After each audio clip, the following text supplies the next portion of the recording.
Hello, Internet. It's time to read the Bible. Uh, we're going to read March 21st section. Begins Numbers chapter 32, verse 1, to chapter 33, verse 39.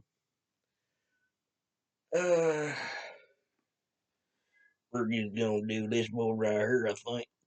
When Israel cried in the land of Jazer and Gilead, the tribes of Reuben and Gad, who had large flocks of sheep, noticed what wonderful sheep country it was.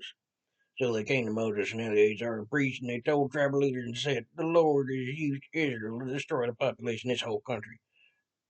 Adaroth, Dibon, Jazer, Nimrah, Heshbon, Elazabam, Nebo, and beyond.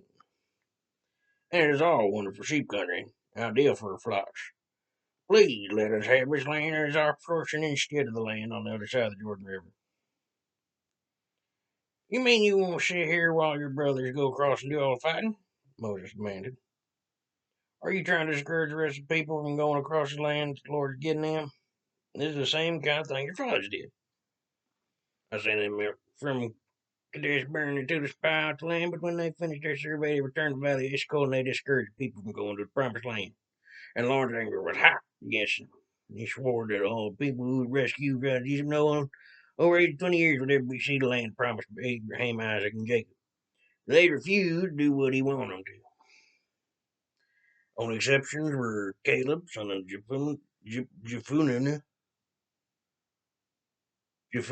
yeah, that's what he said.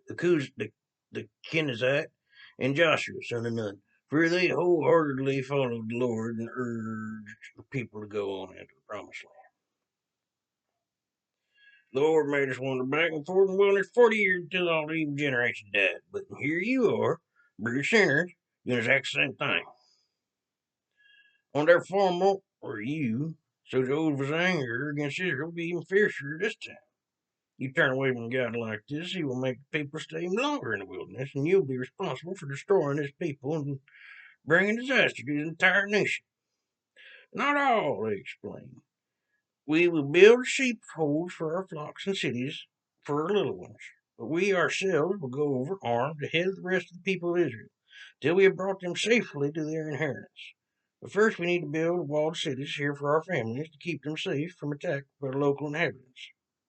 We will not settle down here until all the people of Israel have received their inheritance. We don't want land on the other side of the Jordan. We would rather have it on this side, on the east." And Moses said, "All right, if you do that, you have said, and arm yourselves for Jehovah's Lord, and keep your troops across the Jordan until the Lord has driven out his enemies. Then, when the land is finally subdued before the Lord, you may return.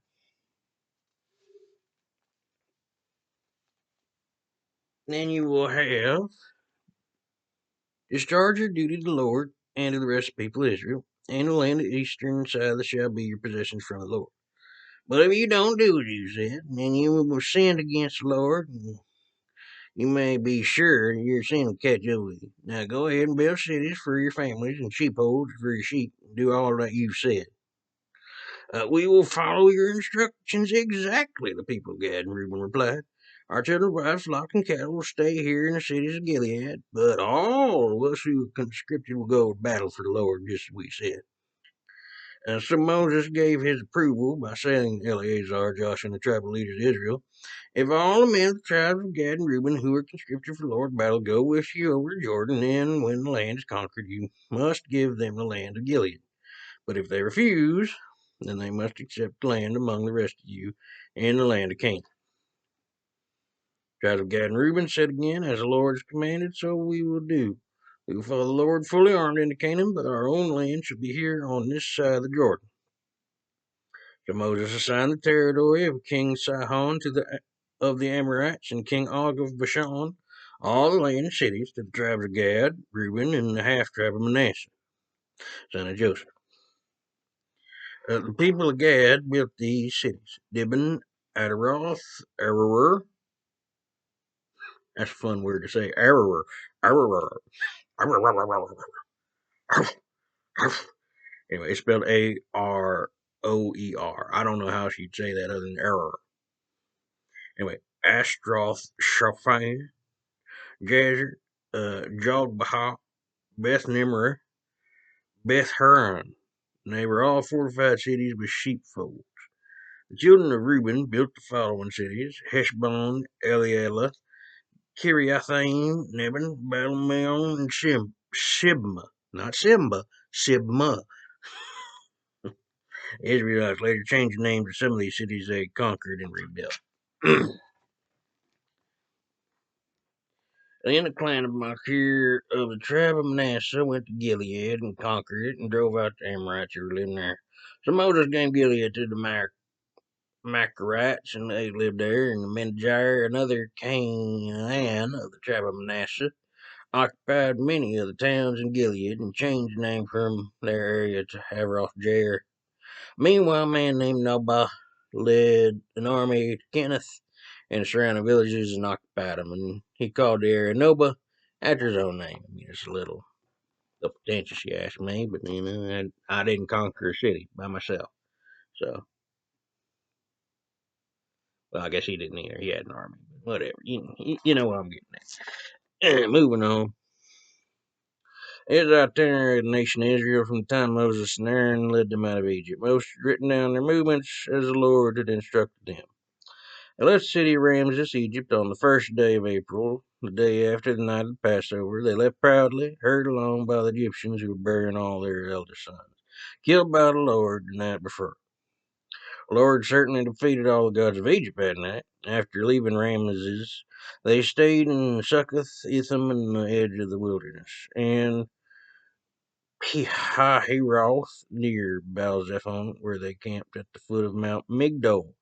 From there, they went through the middle of the Red Sea and on for 3 days into the Etham wilderness, camping at Marah. Leaving Marah, they came to Elim, where there are 12 springs of water and 70 palm trees. They stayed there for quite a long time. Leaving Elim, they camped beside the Red Sea and then in the wilderness of Sin, Sihn. Next was Dophkah, and then Alush, then on to Rephidim, where there was no water for the people to drink. From Rephidim, they went to the wilderness of Sinai, from the wilderness of Sinai to Kibroth Hattaavah, from Kibroth Hattaavah to Hazeroth, from Hazeroth to Ritmah, and from Ritmah to Rimmon Perez. I would love for there to be a map that has the locations, and it just does that little like line as they go from spot to spot. That would make this so much more interesting because these names mean absolutely nothing to me. I don't know about you. I don't know my ancient Middle Eastern geography. You know what I'm saying? I think I've looked up Mount Sinai before. That's about it. And I don't remember exactly where it is. I know where Red Sea is. It's pretty. It's a big body of water in between the two. The swooping part of Africa and part of, where Saudi Arabia comes down in between there. Anyway, I'm rambling. Let's just get through this, shall we? Where was I? Oh yeah, from Rephidim wilderness, Sinai to Kibroth to Hazeroth to Rithmah, from Rithmah to Rimmon Perez, from Rimmon Perez to Libnah, from Libnah to Rissa, from Rissa to Kehelathah, from Kehelathah to Mount Shephar, from Mount Shephar to Harda, from Harda to Makaloth, from Makaloth to Tahath, from Tahath to Terah, from Terah to Mithal, from Mithkal to Hashmanah, from Hashmanah to Moseroth, from Moseroth to Banjican, from Banjican to Horgigadad. That's a funny one. Hagadag. No, Horhagidgad. Yeah, that's right. Horhagidgad. Horhagidgad. That's a fun one. Yeah. From Horhagidgad to Jothbathal, and from Jotbathal to Abernah, from Abernah to Izion Geber, from Izion Geber to Kadesh in the wilderness of Zin, from Kadesh to Mount Hor at the edge of the land of Edom. While they were at the foot of Mount Hor, Aaron the priest was directed by the Lord to go up in the mountain, and there he died. This occurred during the 40th year after the people of Israel had left Egypt. The date of his death was July 15th when he was 123 years old. Rest in peace, Aaron. You was a lot. You did a lot good, and you did a couple stupid things here and there too. But I mean, don't get much more famous than him. Moses and Aaron, they're pretty tip top as far as famous people in the Bible. I mean, obviously Moses more so. But like, if you know Moses' story, you know Aaron. It's kind of the Scottie Pippen effect. He himself is not nearly as well known as Michael Jordan, but if you know, like, you really know Michael Jordan, you know Scottie Pippen. He was a good right hand man. He's from Arkansas. If you didn't know that, that's where I'm from. So we know Scottie Pippen. Yeah, get her done. Get her done. I wasn't trying for his voice, just so you know. I just felt like doing that line.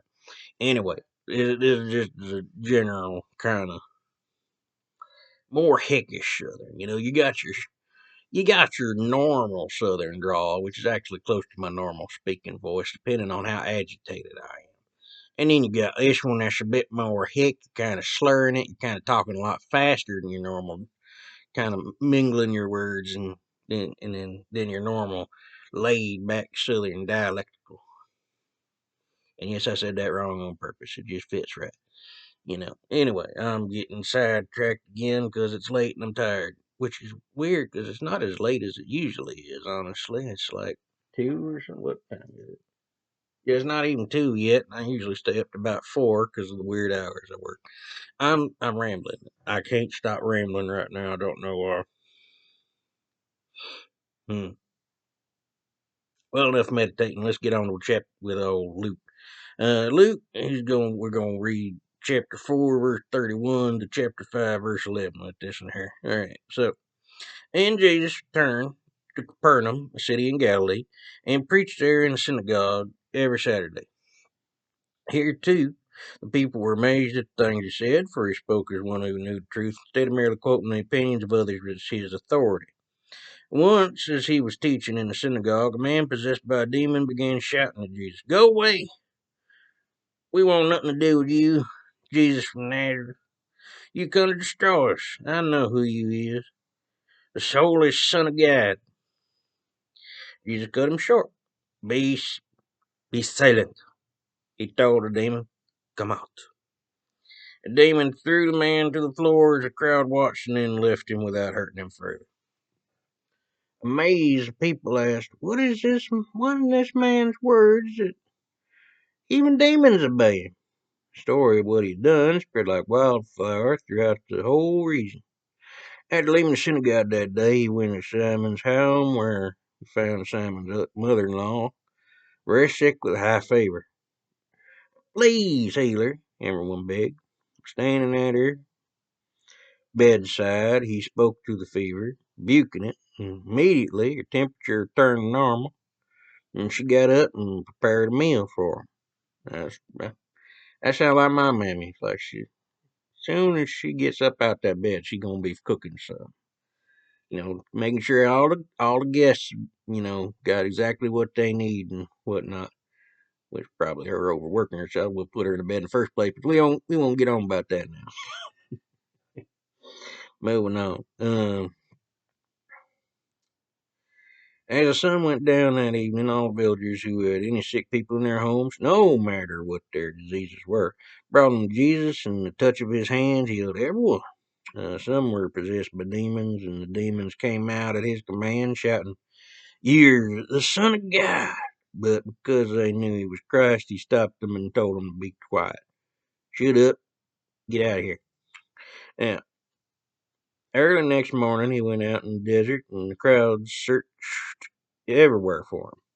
When they finally found him, they begged him not to leave them, but stay in Capernaum. He replied, "I must preach good news of the kingdom of God in other places too, for this is why I was sent." So he continued to travel around preaching in synagogues throughout Judea. One day, as he was preaching on the shore of Lake Gennesaret, the great crowds pressed in on him to listen to the word of God.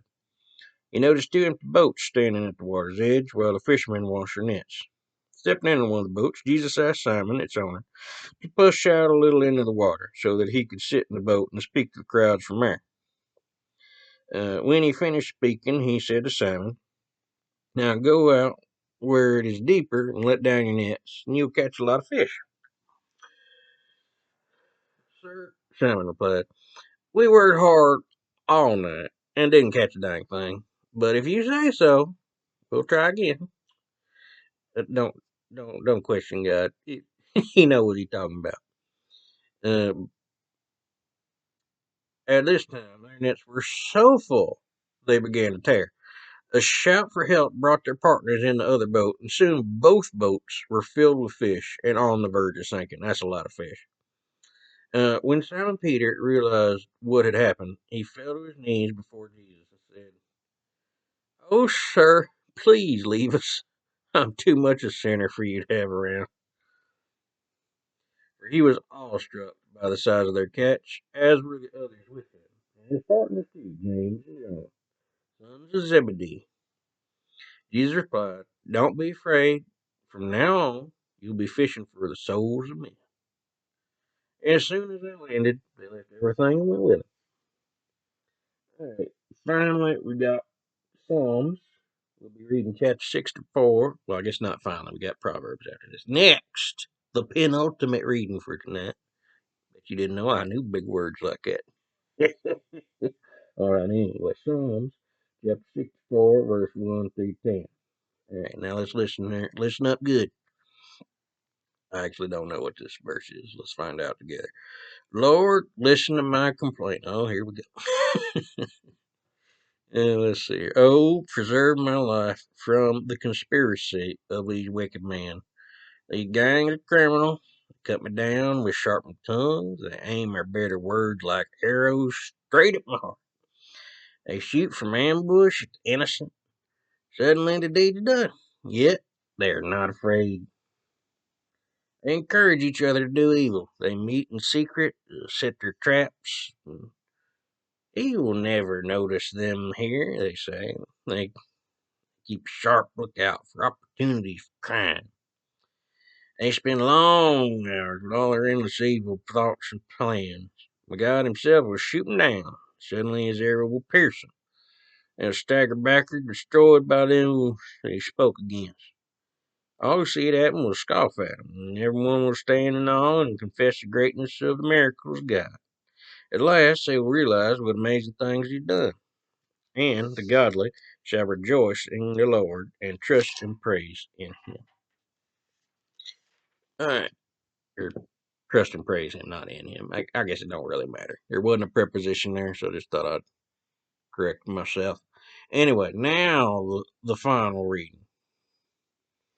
Proverbs chapter 11, verse 22. Beautiful woman lacking is, let's see, a beautiful woman lacking discretion and modesty is like a fine gold ring in a pig's snout. Yeah, that sounds about right. Unrelated, there are way too many women with them pig snout nose rings going around lately. It just a lot of pretty women just made not pretty by that thing. I'm sorry, I can't. I like piercings in general. I think the eyebrow can be pretty. Different earrings. Obviously, this is the most traditional and all, but up here can be good. There's some pretty piercings out there. I like tattoos in general, but nose ring here, no, I ain't about that. Also, tongue. That's just impractical. I couldn't. I just just eating and talking and everything. And don't get me started anything lower than that. We ain't going there. We don't. I mean,